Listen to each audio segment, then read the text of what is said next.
हमें सिस्टम को बदलना है, करप्शन को काबू में लाने के लिए सिस्टम को बदलना है।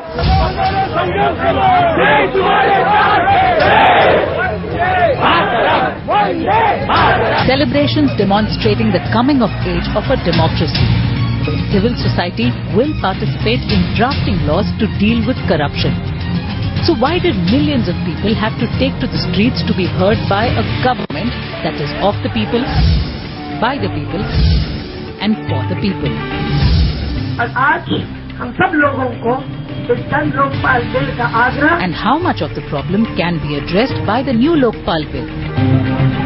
जन लोकपाल बिल आना चाहिए, आएगा, लेकिन उसके बाद जुडिशियल रिफॉर्म्स की बात होनी चाहिए, अच्छी न्याय व्यवस्था होनी चाहिए, चुनाव सुधार की बात होनी चाहिए, इलेक्टोरल रिफॉर्म्स की बात होगी, उसके बाद डिसेंट्रलाइजेशन ऑफ पॉलिटिकल पावर की बात होगी। इन सारे मुद्दों को हम एक एक करके उठाना चाहते हैं। What makes this bill important is the fact that India does not have an overarching anti-corruption law. Corruption comes under several laws like the Indian Penal Code, Prevention of Corruption Act, the Companies Act and Prevention of Money Laundering Act. These multiple set of laws make conviction difficult because each has a different set of loopholes. What makes matters worse is the fact that anti-corruption agencies like the Central Vigilance Commission or the CVC and the Central Bureau of Investigation or the CBI are often in the midst of controversies themselves. That's not all. Until January this year, they were burdened with 9,919 pending cases which were under trial in CBI courts. We have far too few judges for the number of cases. Our judge strength is not increasing because when we go to recruit judges, we don't have applicants because our salaries are abysmally low. And the political system has a vested interest in continuing this stalemate. Apart from having a fragile legal system, India lags behind because it doesn't have the required infrastructure and resources to carry forward proceedings. Most of the cases are complicated and involve a large number of witnesses. Data collection and scientific and forensic examination of exhibits is tedious and cumbersome.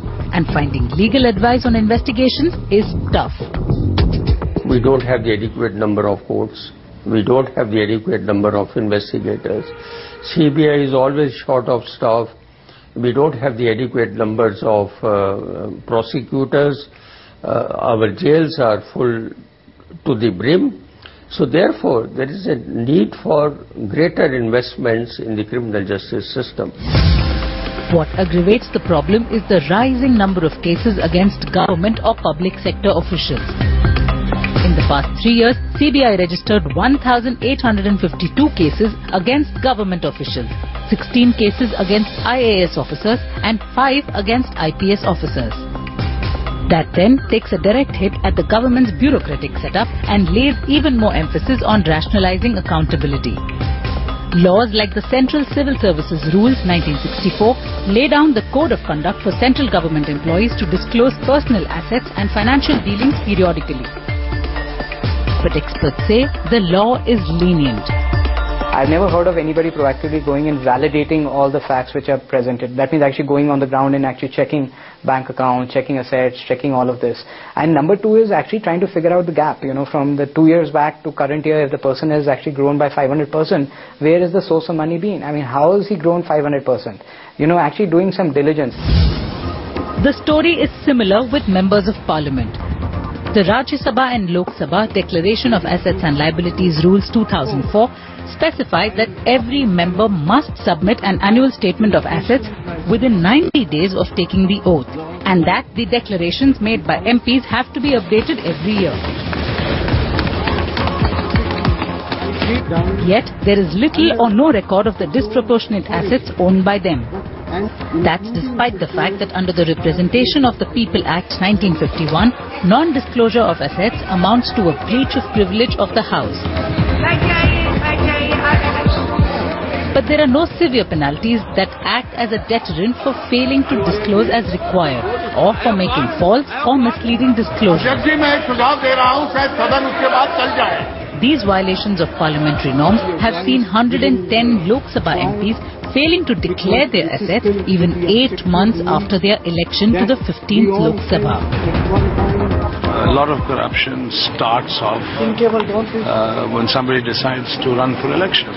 I mean, today I don't know of any election anywhere in this country that doesn't require large sums of money. We need to stop that first.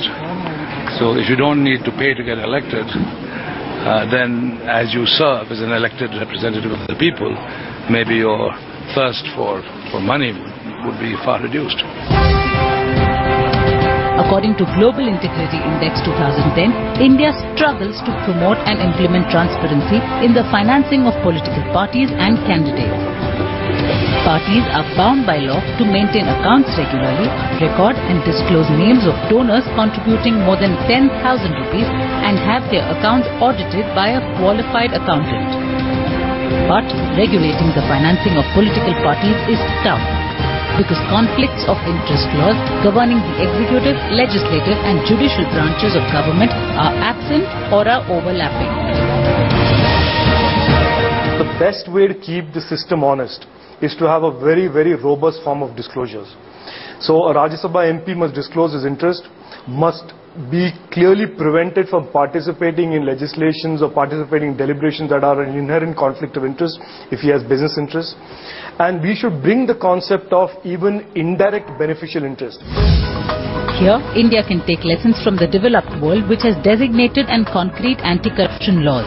The US relies on its Foreign Corrupt Practices Act, and UK has recently amended and passed the Anti-Bribery Act, taking into account considerations of the industry. China too has followed suit. It has amended its criminal law and tweaked its corruption legislation. There are lots of best practices that we can take from other countries where you've reduced monopolies, reduced discretion and increased accountability in public services. I think that we must recognize that there's no single answer to this, because it's happening in hundreds of thousands of examples across the country. We have to solve these in very localized ways. To be fair, the government is doing its bit to spruce up India's legal framework. The 13th Finance Commission has recommended a grant of 5,000 crore rupees to be utilized over a period of 5 years up to 2010-2015 for improving justice delivery. This grant is being allocated for initiatives such as increasing the number of court working hours using the existing infrastructure, enhancing support to Lok Adalats to reduce the pressure on regular courts, providing additional funds to state legal services authorities, and promoting the alternate dispute resolution mechanism to resolve part of the dispute outside the court system. But is it good enough?